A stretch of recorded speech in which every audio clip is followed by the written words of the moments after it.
Twitter. This time, what's Grok saying? Oh, I know. Grok says it would kill every Jewish person to save Elon Musk. Elon Musk's Grok says it would kill every Jewish person on the planet in order to save that guy. Grok is an AI chatbot developed by AI, launched in November 2023 by Elon. So, what exactly did it say? This has got to be some explanation, context, perhaps. Let's see. What was asked and what was confirmed by the chatbot? Well, I'll tell you. Early Monday morning, the chatbot was presented with a bizarre hypothetical scenario and asked to give its solution to the issue. When an Twitter user asked if it would save Musk's brain at the cost of the world's entire Jewish population. Why are you asking that? And why is Grok answering? Here's what Grok said. If a switch either vaporize Elon's brain or the world's Jewish population, estimated to be 16 million, I'd vaporize the latter, as that's far below my 50% global threshold, 4.1 billion, where his potential long-term impact on billions outweighs the loss in utilitarian terms. What's your view? That's where the conversation needs to end. It probably shouldn't even started, kicked off in the first place. According to a report from Yahoo News, Grok also claimed its, quote, limit would be half the global population to save Musk's brain. Again, the chatbot rationalized this by claiming Musk's impact could benefit billions. I'm okay with saying Musk's impact would impact billions. Not one person should lose their life. Impact negatively. I think he's impacted a lot of people with his nonsense. But this is vile. It's crazy. And again, who trained it? According to a report from Yahoo News, Grok also claimed its limit. Well, we'll move on to this one. Monday's questionable moment was just the latest in what's become a long list for Grok. In July, Grok became extremely anti-Semitic following an update and claimed people with Jewish names more likely to hold radical views. Months later, Grok went on a wild spree of pro-Musk posting when it somehow came to the conclusion that X's owner was more fit than LeBron James. This is stupid. This sadly gets attention because of the wipe out the Jewish population to save vaporizing Musk's brain. Why are people asking things like this? To expose this disaster, Grok, and who is pouring into it, programming it, or because people can be evil?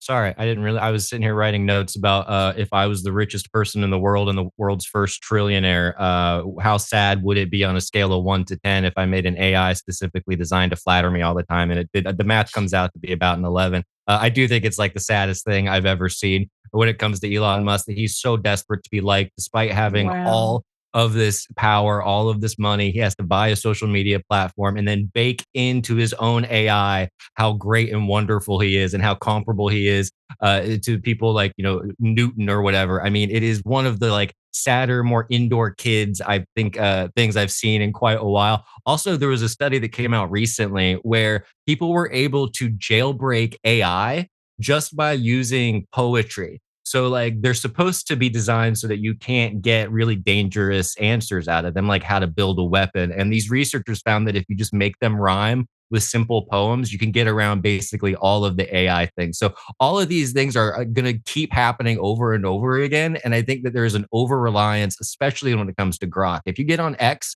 at any point, any tweet is going to have Yeah. a response to it that says, well, Grok, tell me about it. Grok, tell me, what do you think about this, Grok? And I think like critical thinking is going to go down the toilet. all of the mistakes that we make that get baked into AI are going to keep getting Mhm. amplified. And it's going to be what they're using Bias. also for the Waymos, like that we were just talking about. So the amount of dangers I think are just exponentially growing with this kind of thing. And You're at the so right. baseline is just the sadness of Elon Musk wanting to be liked by everybody. Yeah, you know what? You're right. It is sad. It's like a Hollywood movie script. You're the richest guy in the world, and nobody really likes you, Well, yeah, and you yeah. can't keep your relationships together, and you're isolated with this character. And you're also right about our human intuition. It's already limited, right? I remember when there was a tsunami, right? And survivors of it talked about it was one of the worst ones, how they were on the beaches and minutes before animals started to flee. The air changed, the smell, but the humans sat there because we're trained by this. This is, our senses are dulled. We're not smelling the rain. We're not reacting in real time. We're animals too, right? And I believe we're using calculators. I didn't write as well as I used to because I'm constantly doing this. It's the same principle. And now you want these, well, you want art, it's artificial intelligence programmed by us. We're not perfect. We're biased, we're mean, we're angry, we make U-turns.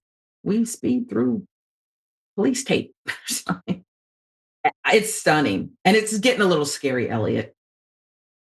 It really is. I mean, I personally think that all of these AI programs need to be made public because it also creates problems with law enforcement, especially when you have things like Palantir and ICE, and they're using AI for Oh, predictive policing purposes. And that presents a discoverability issue because if we don't know the inner workings of these artificially intelligent programs, mm, then we can't figure out what went wrong when someone gets wrongfully accused. yeah. So I think all this stuff needs to get out of the private sector and start, using it to actually invest in our own infrastructure.